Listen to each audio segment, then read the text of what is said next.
right. Acts chapter 17. Last week we got as far as Athens. Situation that exists at this point, Paul has been sent to Athens after Jews from Thessalonica have come to Berea, caused up trouble. They send Paul to the coast, and by boat he travels down to Athens. Silas and Timothy remain in Berea for a time. They're going to be joining him later. So while Paul is in Athens, here in verse 16, he's waiting for them, and as he's here in Athens, presumably this is his first time there, he's seeing everything around him. He's seeing these altars to the unknown God, and Athens, of course, is a huge city.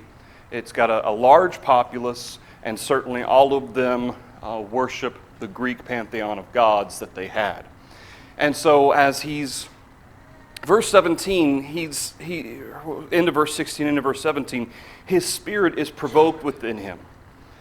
He just can't wait for Silas and Timothy. And so he's going to teach the gospel in the synagogue, it says in verse 17. So there is a synagogue here in Athens. He's trying to talk to the people in the marketplace. The marketplace, in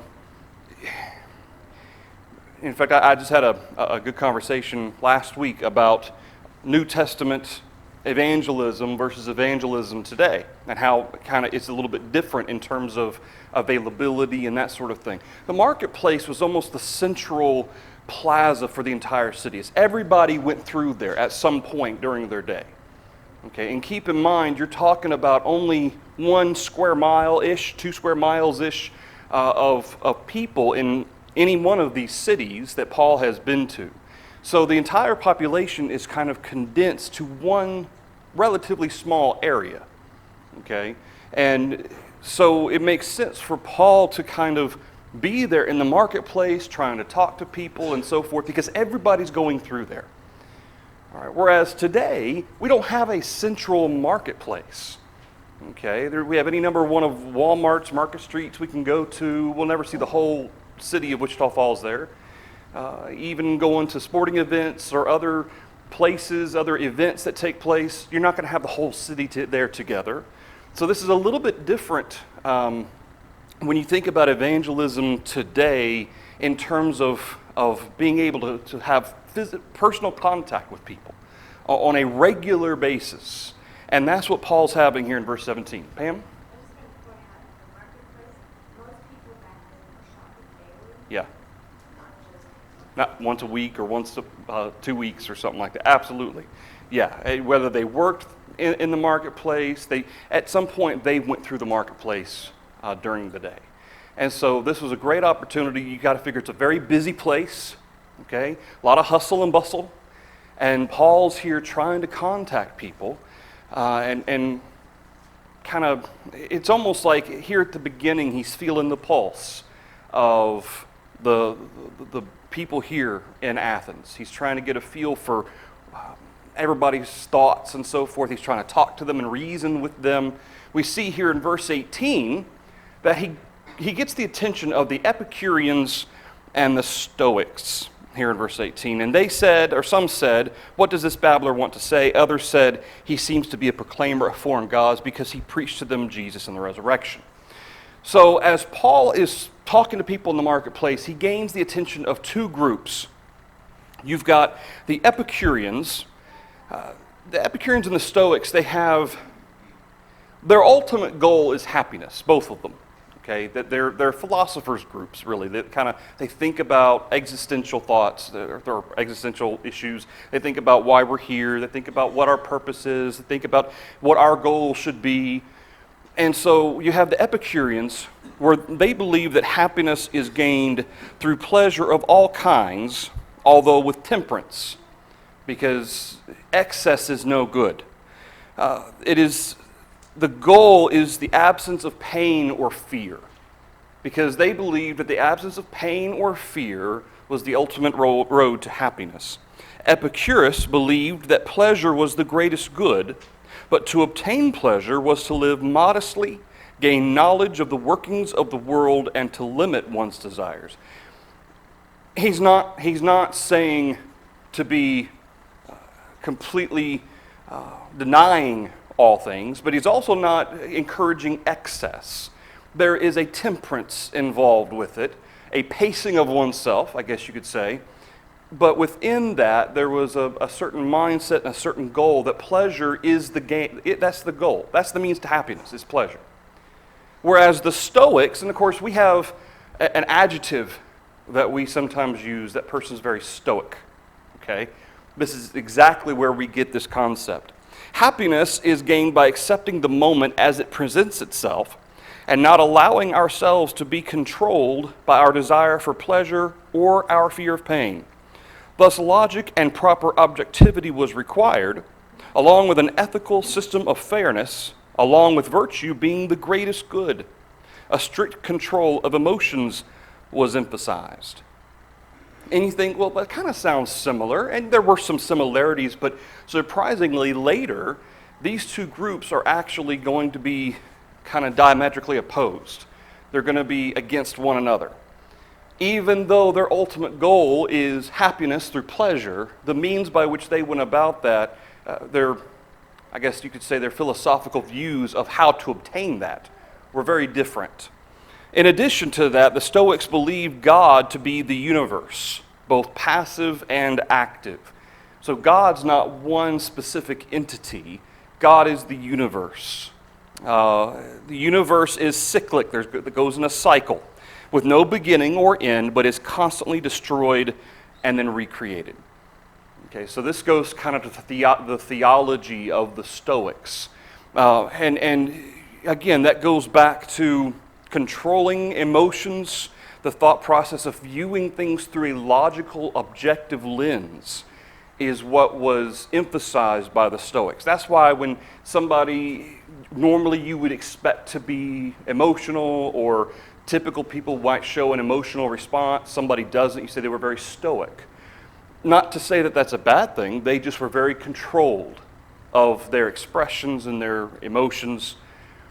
In fact, when I was reading the definition of the Stoics, I thought of Vulcans from Star Trek. You know, these people who are very, very tight, everything's really close to the vest type of thing, and they don't really want to show anything. And that's kind of how, when we think about somebody who is stoic, that's kind of what we think about. And that's what the difference between the Epicureans and the Stoics were. Epicureans weren't to the extreme of excess, but the ultimate goal of happiness was gained through pleasure, whereas the Stoics believed also in gaining happiness, but that came through having objectivity and logic about the world around you. And so both of these groups have found Paul, and they're curious.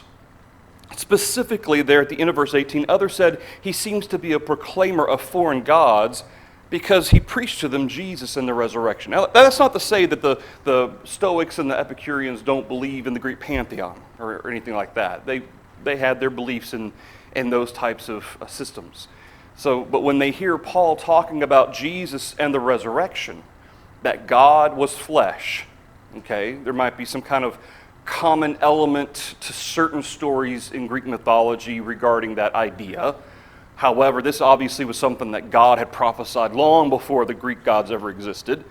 But the idea of a resurrection, God became flesh, God in Christ died, and then he was raised from the dead. And this concept, certainly probably from a theological and philosophical point of view, was something new. Okay, they had never heard this before. A lot of times in verse 18, when they're asking the question, what does this babbler have to say? A lot of times this gets applied as he's babbling. He's just talking. However, the term here, babbler, is defined as it's applied to one who was outside any literary circle, an ignorant plagiarist. Okay, so this isn't just some idle talker who babbles. Okay, like we think of the Tower of Babel, and the reason that it was called that was because God confused their languages and so forth. This is not the same concept as what the Epicureans and the Stoics, some of them were calling Paul. Some of them, they didn't recognize him, but they also didn't recognize him as being part of any specific group, He didn't represent any specific, at least as far as they were in their world, their Greek world, they didn't represent any specific theology or philosophy that they were aware of. And so they use this to describe an individual who's an outlier. Okay, this is not an established thought process in the city of Athens. He's an outlier. He's kind of a lone wolf type of situation. Who is this babbler? He's talking, but there's no, and a lot of times in ancient times, the weight of one's philosophy and theology went hand in hand with how many followers you had to that philosophy and theology. So it makes sense for them to consider Paul an outlier, because at this point, Paul's the only one there who's saying these things. He's the only one in all of Athens, at least as far as we know at this point. He hadn't, as far as we know, baptized anybody yet. So, as of verse 18, there are some of them, though, who want to hear more. They're curious. So in verse 19, they took him and brought him to the Areopagus, saying, "May we know what this new doctrine is of which you speak? For you are bringing some strange things to our ears. Therefore we want to know what these things mean." Verse 21, "For all the Athenians and the foreigners who were there spent their time in nothing else but either to tell or to hear some new thing." Areopagus, the basis of the naming of the Areopagus, supposedly going back to the Greek mythology, Ares was supposed to have been tried there by the gods for the murder of Poseidon's son, and thus Areos Pagos, Ares Rock, it's Areopagus.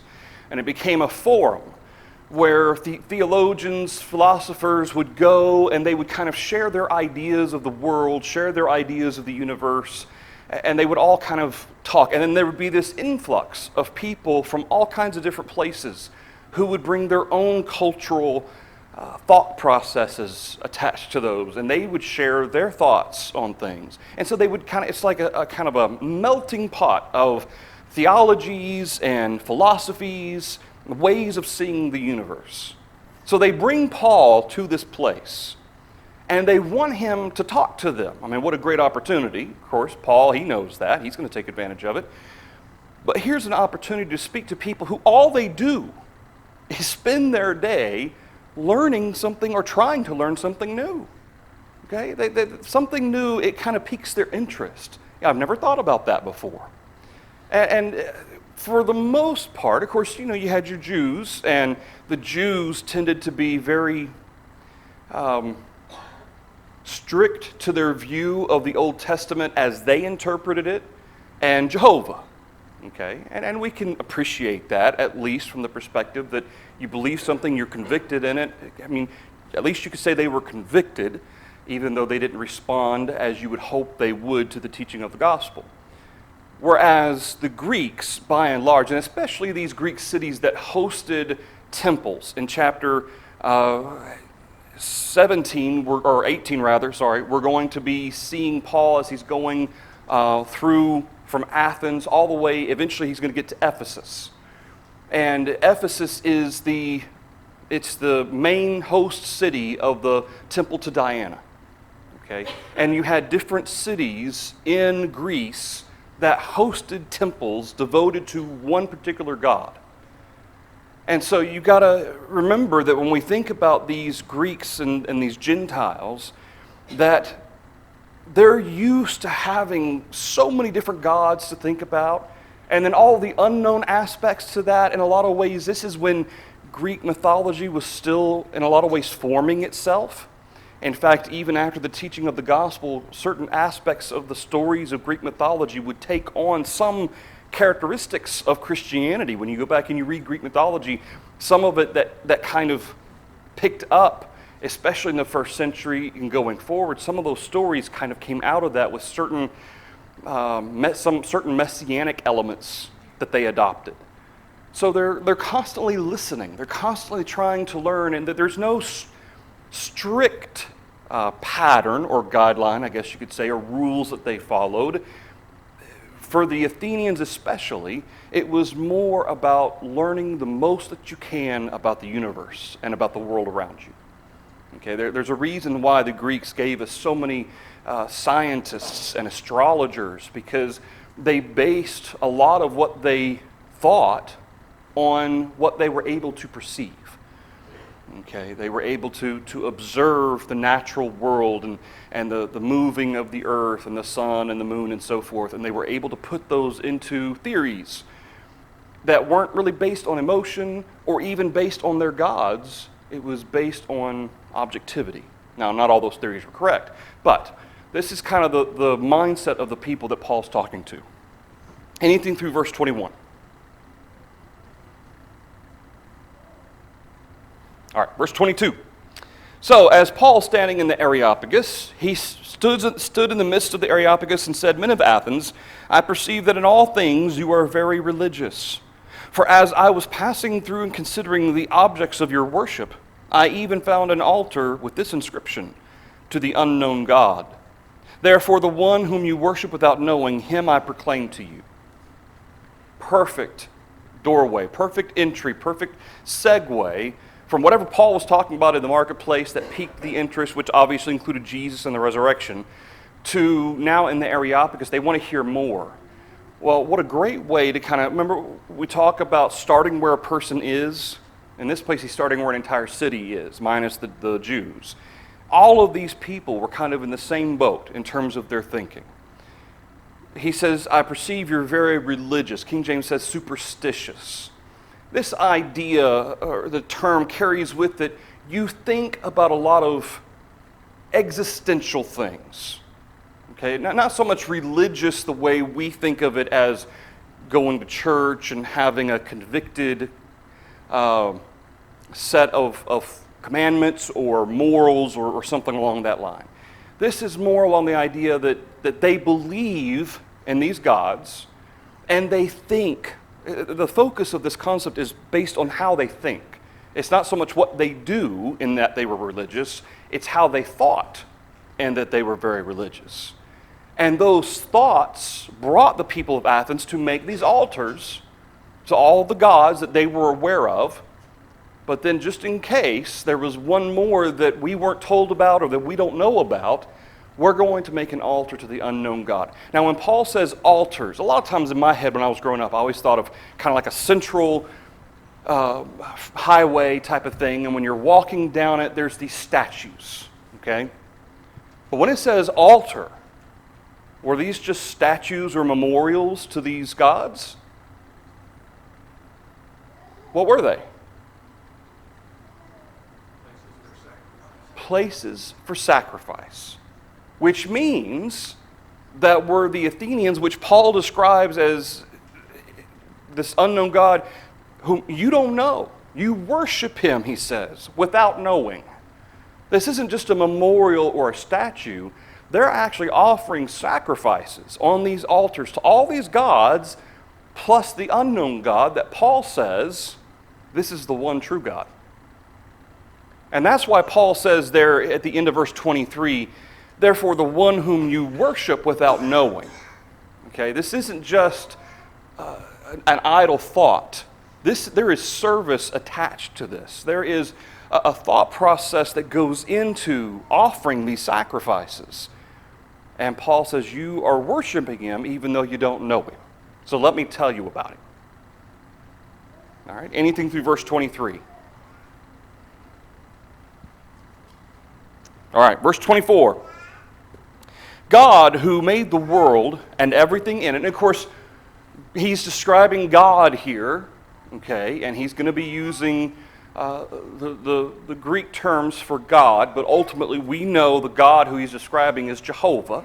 Okay, this is the same Jehovah of the Old Testament. He hasn't changed. The law has changed, but God hasn't changed. He never changes.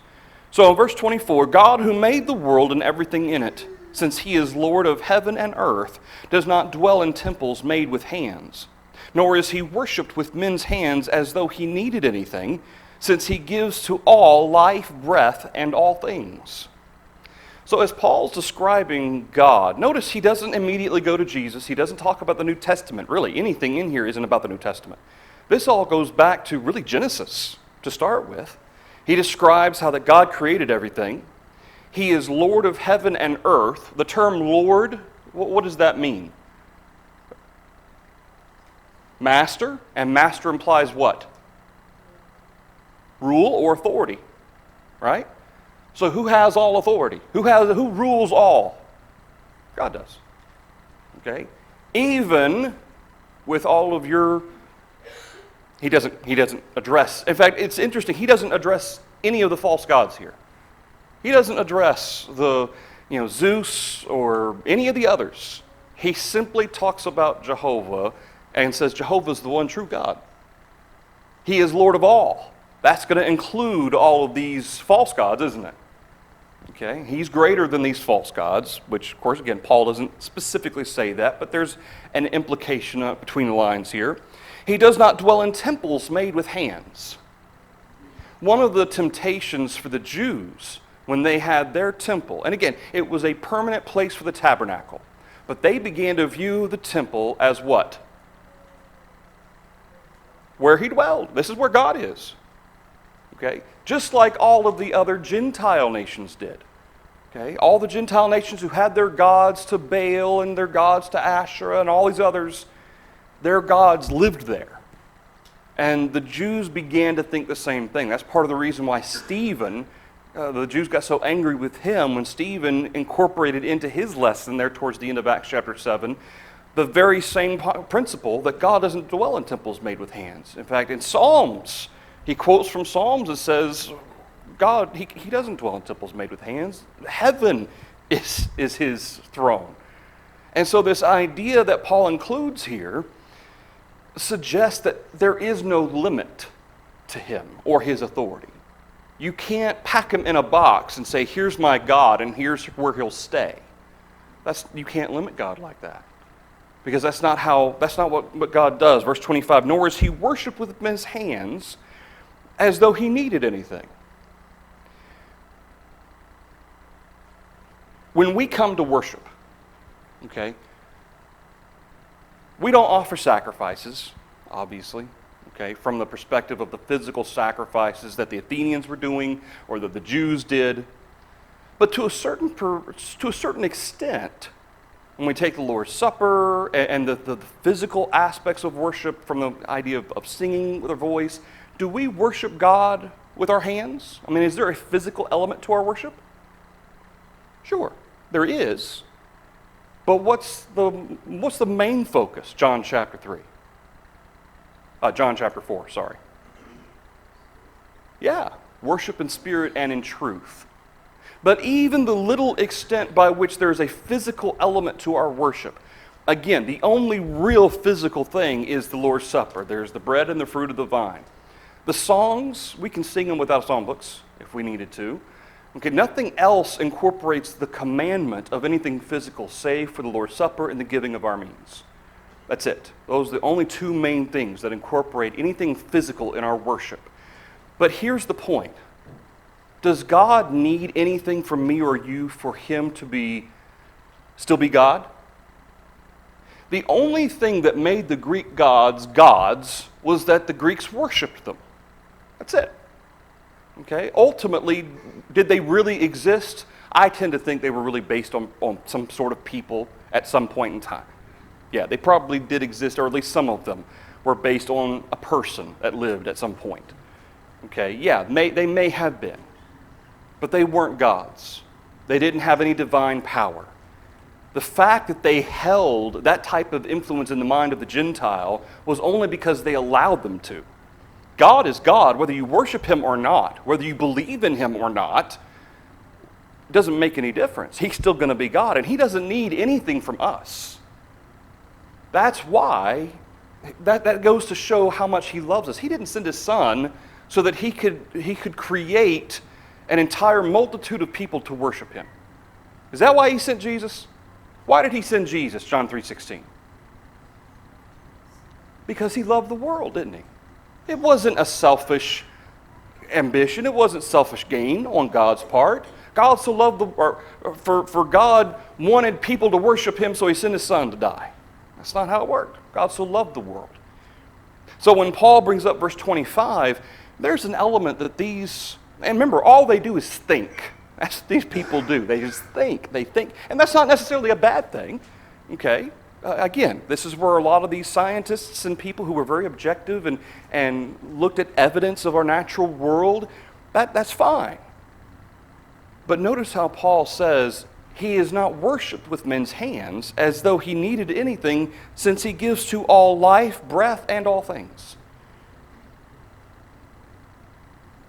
Written in between this is the thought process that all of this regarding the unknown God is going to be a contrast to the other gods that the Gentiles and specifically the Greeks worshipped.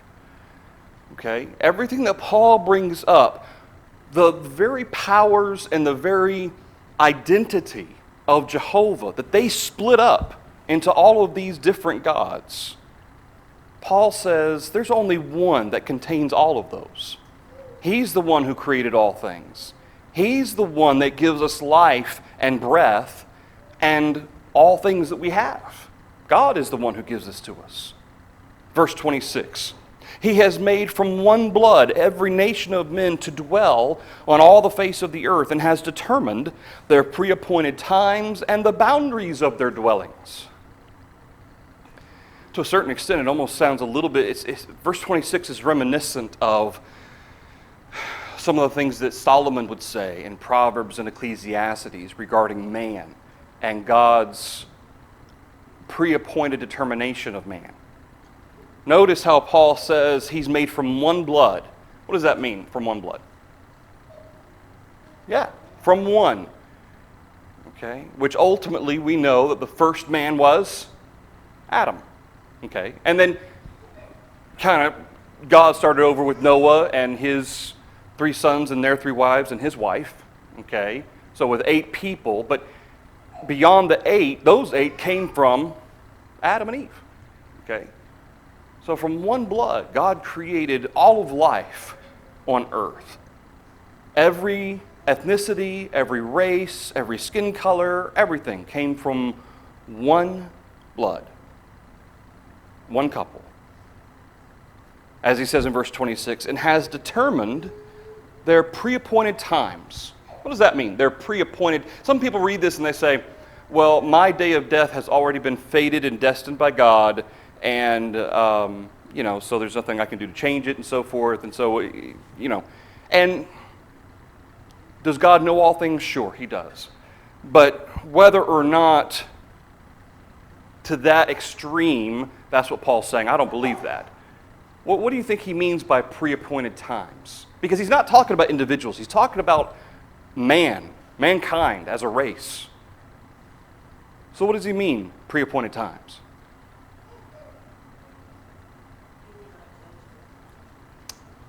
Well, yeah, well, that's true. Okay, we will. I tend to think of this as the extent that man lives. How long? What's a range? Yeah, between 70, 80 years. Okay, on average, I think is the current lifespan of mankind. Okay. In fact, even in the Bible, what does God say regarding how many years man lives? 70. About 70 years is kind of the baseline. And that's, if you live to that, you have been given a complete fullness of what God has given you. If you live after 70, every day is a blessing from God. Well, every day is a blessing anyway, but after 70, that's beyond the pre-appointed times. Okay? So when Paul describes this, he has set a design for man that has been established. There is a time in which man is allowed to live, and then of course attached to that, he's going to talk about the judgment day here in a little bit. After that, he dies. Okay, there is only a certain extent that God allows man to have his times. Now, whether or not included in this is the specifics of each individual's day of death, I can't speak to that. Again, I tend to look at this as a broad, not everybody lives to 70, not everybody lives past 70, and not everybody dies at 70. So there's a range there. But God has set the times of man. Okay. Yes, James? I wonder if pre-appointed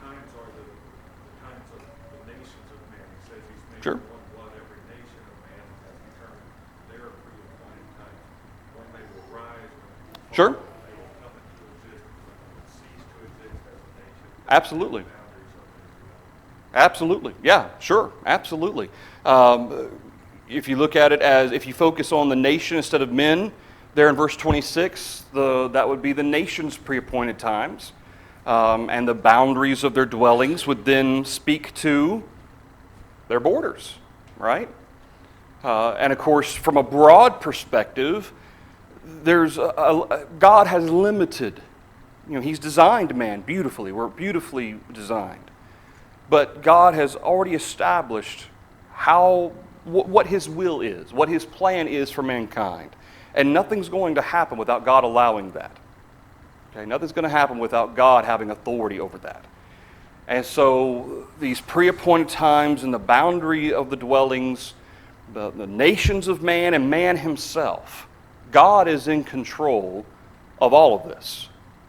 So verse 27, so that they should seek the Lord in the hope that they might grope for Him and find Him, though He is not far from each one of us.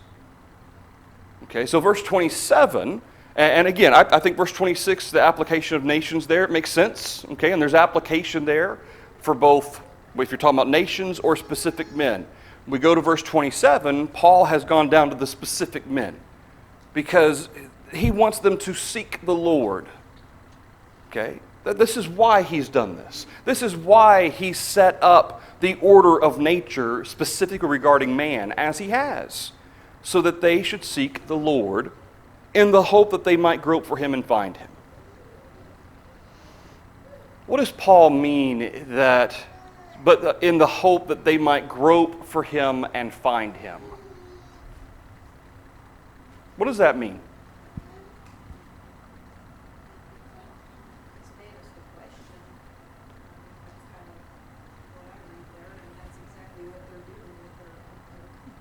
Okay, the idea of seeking truth, seeking God. I mean, the idea of God, the idea of a being or beings that are divine has been in man's blood since the creation and the giving of the law to Adam and Eve. And of course, as Paul describes in Romans chapter 1, eventually the Gentiles went off on their thoughts. They started worshiping the creature rather than the Creator. And you have incorporated all of these that they gained from the law initially that Adam and Eve were given. And then after that, Noah. All of this they then did on their own. Okay, but it all started from one law, from Jehovah to man. It all started there. So even these Gentiles, as they went out on their own, there's something within man that continues to think beyond himself. And this groping, okay, and specifically here, I tend to look at verse 27 as, especially with that term grope, it's as if you're blind in a room and you're looking for the light switch, okay? You know it's there, but you're just not sure where. You're not sure kind of how to feel your way there. I believe Paul's applying this specifically to the Gentiles. The Jews, I mean, has the light switch already been turned on for them? Yeah, they know Jehovah, okay? At least in terms of, not full understanding of God, obviously, but in terms of Jehovah and His characteristics, they know Jehovah. But for the Gentiles, who for generations have been separated from God, and they have been worshiping false gods, false idols, all of this has led to them, as Paul describes, groping for Him that you might find Him. Paul's attaching this back to this unknown God. He says, though He's not far from each one of us. What does Paul mean by saying He's not far from each one of us?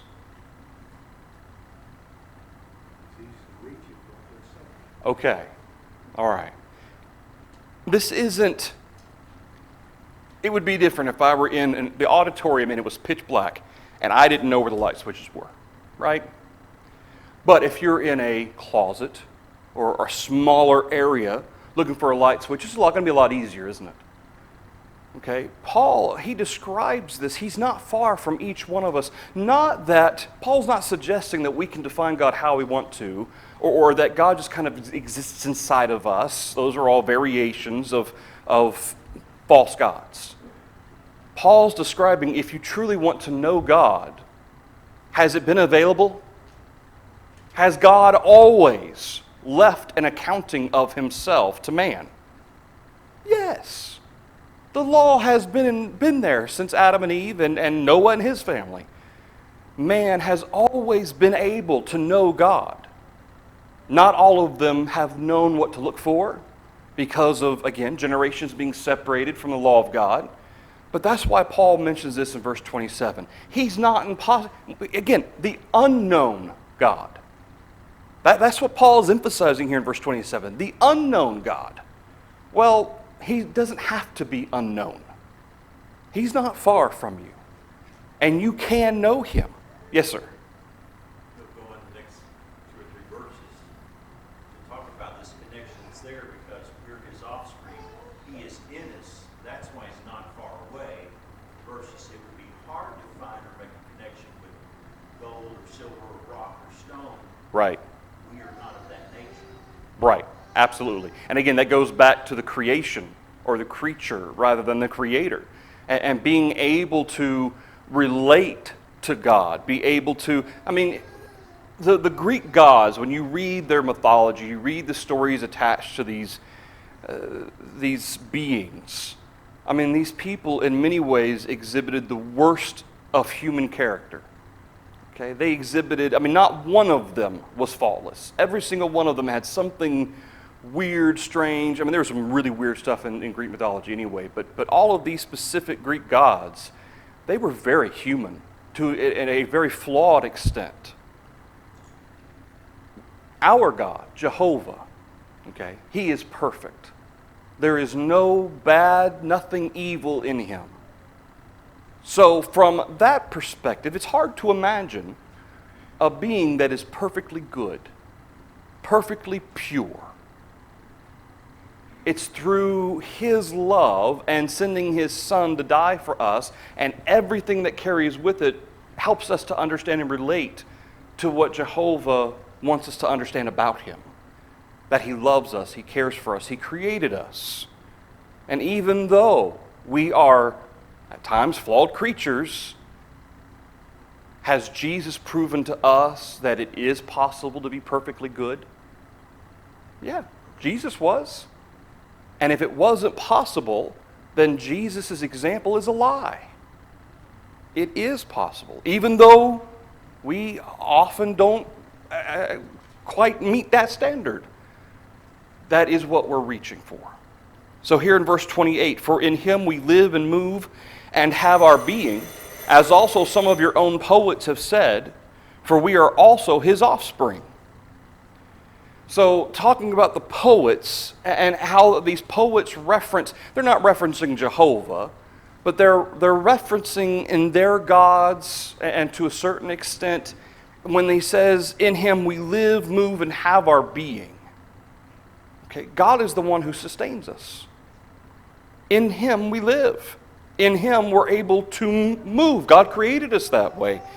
We have our being. There's the physical aspect to this, our being, but I tend to look at this as more than just our physical form. God's given us a soul, hasn't he? He's given us a spirit. That separates us from any other creature on this planet. Monkeys don't have souls. Okay? Fish don't have souls. Dogs don't have souls. I know my wife, she grew up watching that, that Disney movie, All Dogs Go to Heaven, or whatever it's called. I don't think I ever actually watched it. I don't remember seeing it. But I'm sorry, dogs don't go to heaven. Cats don't go to heaven. Man has a soul. Man has a spirit. And man can go to heaven. So in verse 28, in him we live, move, and have our being. Yeah, there's a physical sense in which Paul's applying that because we live and we move physically. But even deeper than having our living and moving, we are a being. Not just a creature. We're a being, especially from the concept of having a spirit. As also some of your own poets have said, we are also his offspring.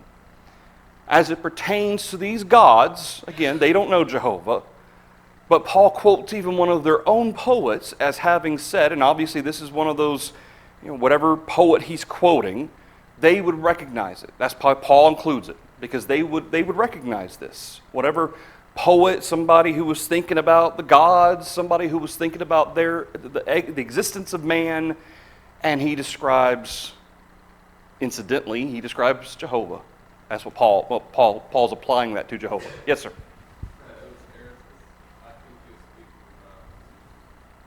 So, talking about Zeus? Okay. Oh, okay, cool. All right, I don't remember reading anything about the poet who actually wrote that. Thanks, appreciate it. Anything through verse 28. Verse 29. Therefore, since we are the offspring of God, and again, Paul says of God, not of Zeus or of any other Greek god, of Jehovah. Okay? And again, Paul's not saying that, is he saying that Zeus and Jehovah are the same thing? Or that the Greek gods and Jehovah are the same thing? It's like saying Allah and Jehovah are the same thing. They're not. When you change the characteristics of God from what He is no longer Jehovah. Okay? And Allah is not Jehovah. So, verse 29, therefore, since we are the offspring of God, we ought not to think that the divine nature is like gold or silver or stone, something shaped by art and man's devising. So if you're going to talk about heavenly beings or spiritual divine beings, and Paul says we are the offspring of God, okay, this goes back to incorporating not just our physical nature, but the fact that we have a soul as well. Because, yes, God created us in that, we say we're the sons of God, in that God, He made us. Yes, He did. But the idea of being His offspring, that suggests we share a characteristic with God. All mankind shares characteristic with God. Well, what characteristic is that? The only one there is. That we have a spirit. We have a soul. We ought not to think that the divine nature, though, and notice this is the contrast. Even though we are human, okay, there is a characteristic. Since we are the offspring of God, we ought not to think that the divine nature is like gold or silver or stone. God is not, he not only does He not dwell in temples made with hands, He doesn't exist within the confines of a statue. He can't be represented by a form that you give to Him, by art or man's devising. Okay? Any of these little icons that people contribute either to being God or having some connection to God as if they have some sort of miraculous power, things like that don't exist. Truly, verse 30, these times of ignorance God overlooked, but now commands all men everywhere to repent.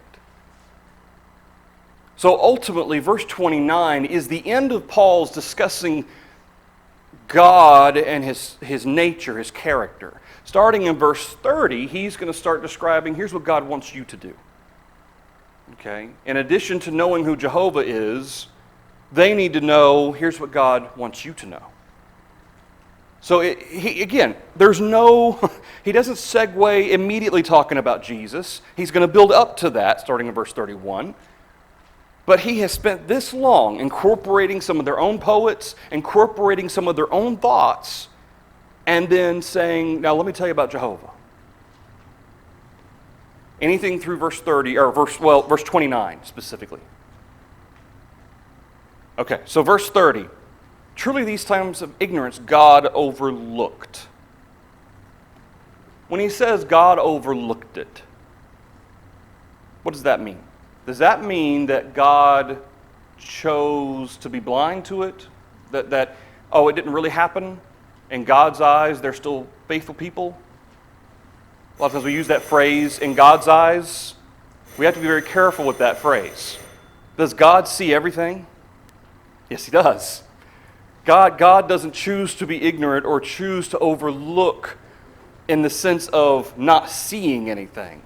So we'll talk next week more about what that means by God overlooked those times of ignorance. Notice what specifically it was he's overlooking. And we'll pick that up next Sunday. Thank you, everybody, for the thoughts and comments.